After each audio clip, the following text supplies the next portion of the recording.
I'm Daimya. And I'm Sophia. And this is our podcast.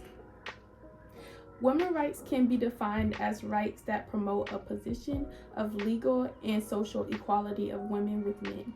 In our current society, many women have expressed that they feel like they are not equal to men and would like for something to change.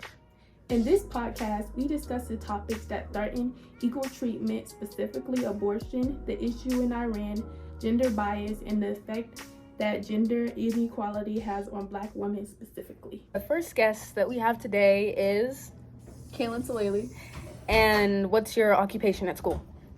student. What is your stance on women's rights? We need more of them, for real. We need more of Okay. them. I fully believe in them, fully advocate for them.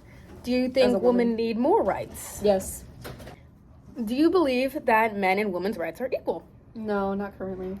And what categories would you say that they're not equal in? Unequal pay in jobs, gender gap for same jobs, reproductive rights. Have you ever experienced any type of gender bias in your everyday life and such? I'm pretty sure, not for certain, but at my old job, I'm pretty sure the guys were getting paid more than the girls, even though we were doing more than them. Have you heard what's going on with the Iranian women? Somewhat. Since the recent death of a Kurdish Iranian woman, Mahsa Amini, she was in the custody of the country's morality police, and she was protesting against the how they're treated down there, what rules they have to follow and stuff like that. She died during the protest in the custody of the morality police, and since then there's been a ton of protests on it, and the protests have become one of the greatest challenges to Iran's political establishment since the 1979 Islamic Revolution. In 1979, there was over 40 different women's rights organizations, but they were all closed by the year 1980, while people from the group were arrested and killed. So under the leader at the time, many of the country's previously progressive rulings were changed, and someone who lived in Iran at the time said stuff like women lost the right to divorce because divorce became unilateral prerogative of the man. The age of marriage was reduced to girls to 9 years old. Women's bodies were at the center of the platform under the Islamic regime came to power. Their critique really was a critique of Iran that had become overly infatuated with the West.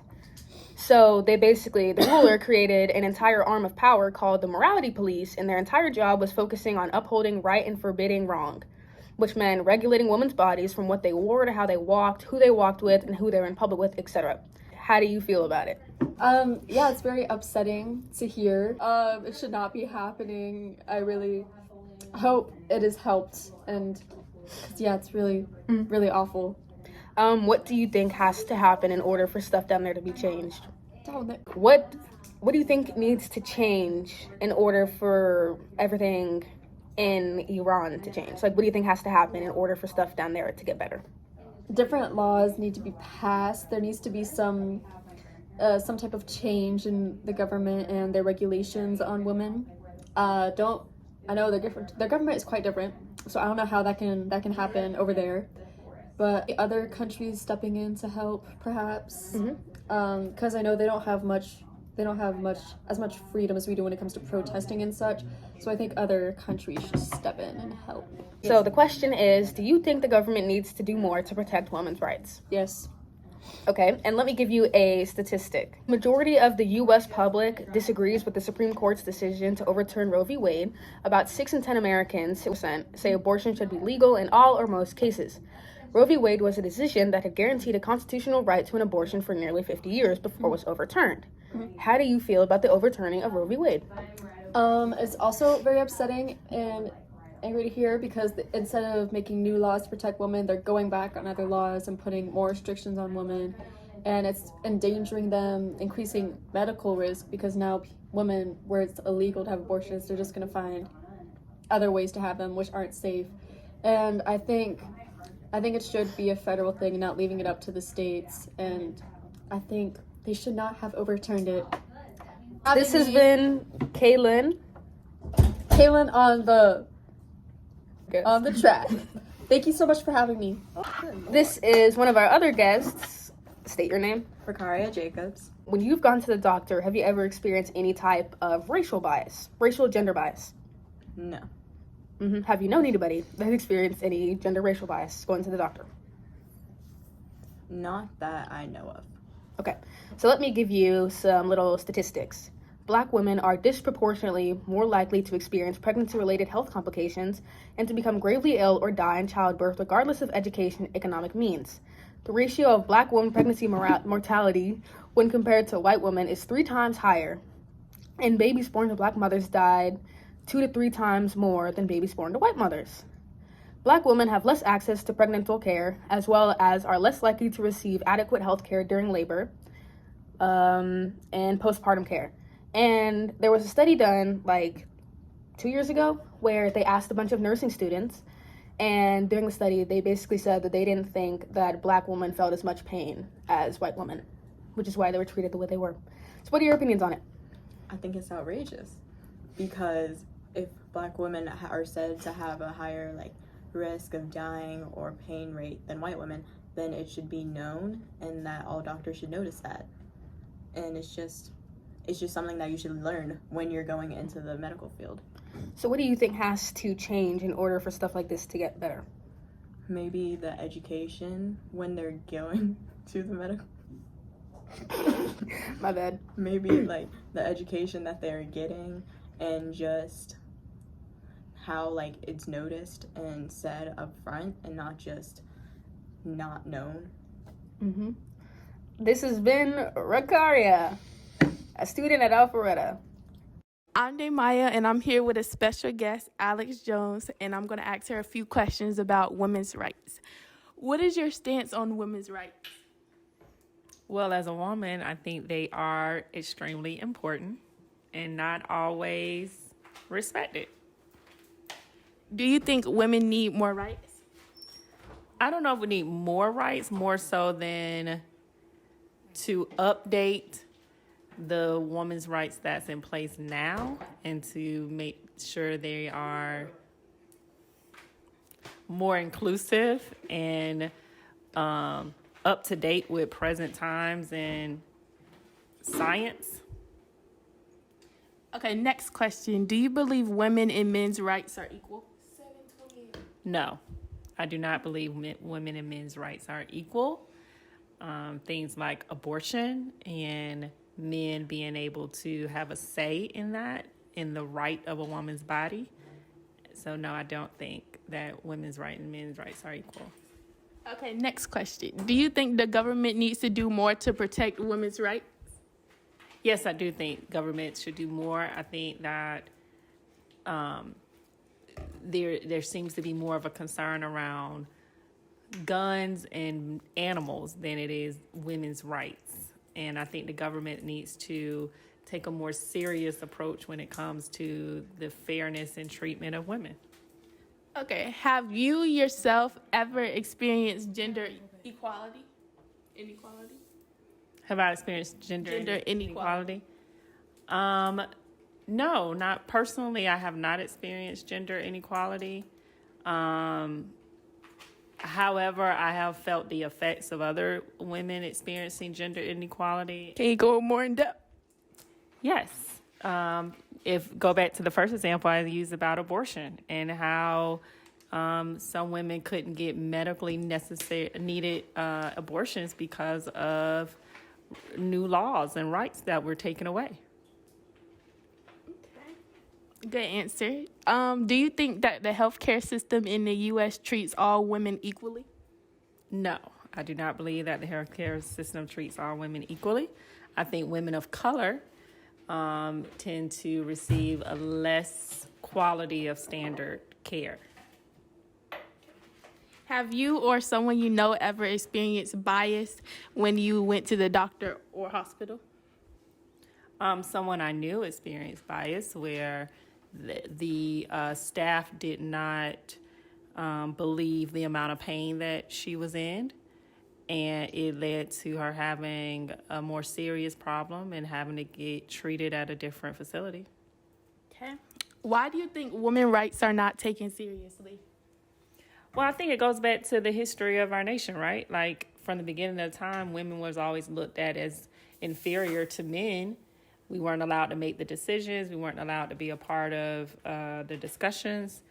And so I think that just that old school mentality has carried on into present day time, even though women are the backbone of the country.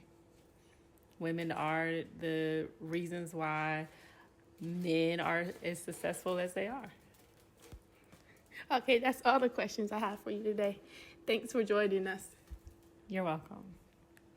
Whether you have expressed or never will get the chance to experience the corruption of women's human rights, it is important that we all join the fight together to fight for the rights that all women deserve to have. Thanks for tuning in, and we look forward to seeing you in the next episode.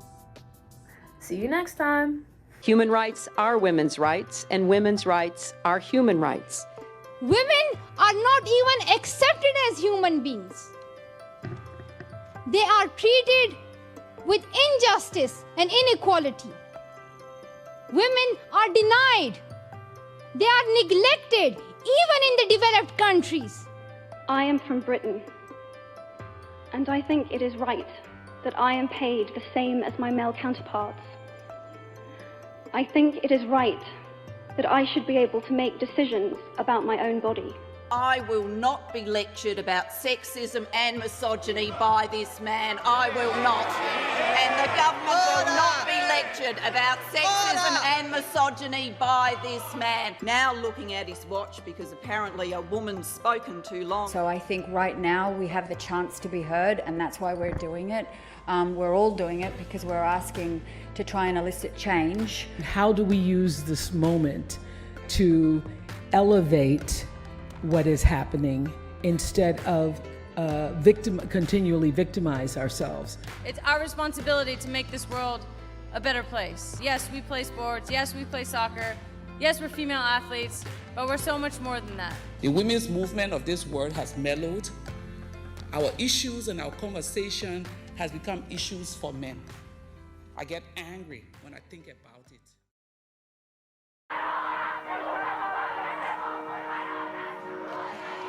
چهل میلیون زن تو ایران هست. سالیان درازی رو اونها با بگیر و ببندها و زندانها و کنترل‌های مداوم و جو پلیسی پشت سر گذاشتن. تو تاریخ ما ثبت بشه که زنان با وجود همه ناملایمان برای صلح و عدالت و آزادی مبارزه کردن.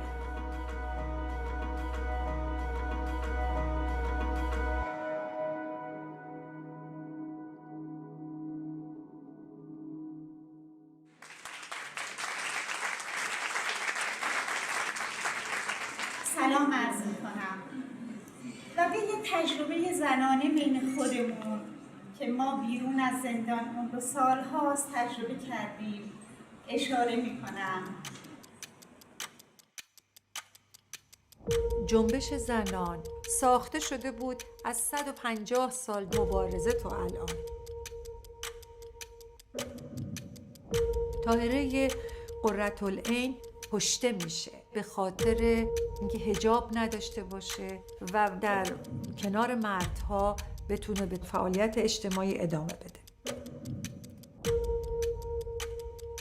ما میرسیم به دورانی که ایران میخواد مدرنیته رو تجربه کنه.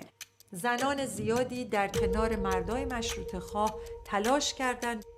متاسفانه هنگامی که قانون نوشته شد که زنان حق رأی ندارند و زنان و کودکان و مجانین و دیوانگان رو در یک سطح گرفتن.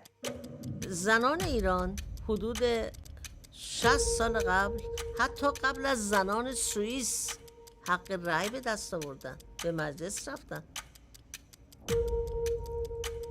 ایران کشوری است که زنهاش تحصیل کرده تر از مردها هستند. بیش از 60% دانشجویان دانشگاه‌های ایران دخترند. ناگهان انقلاب میشه. زن اجازه نداره، بعضی از مشاغل ممنوع برای زنها و چند همسری قانونی میشه. حق طلاق از زن گرفته میشه. حق سفر بدون اجازه شوهر از زن گرفته میشه. بعد از انقلاب زنان به خیابون میان در اعتراض به حجاب اجباری.